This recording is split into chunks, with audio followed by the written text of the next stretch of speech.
Hello mga Jai, finally diyan na gyud mi diri sa Lahoy Resort which is located at Gindulman, Bohol. Mo na ni ron, mo na ni. For the first time niabot ko diri sa Lahoy para magum service og ribbon. And nakoy kauban ani nga walay gwapa sa Tagaanda, si Kenneth charot. Baon say angga ni ani bitaw.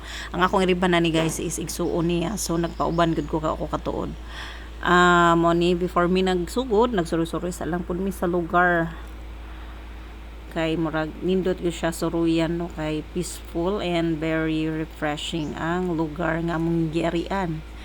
So mo na, and this is the status of our client for today. Sobra ka kinky. Maingon lang ko na ho ani guys no, kay sobra ni siya ka kinky og lisod yun ni siya trabahoon.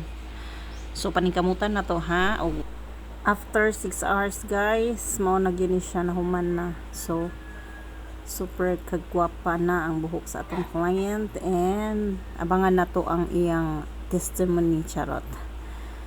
So please like and subscribe.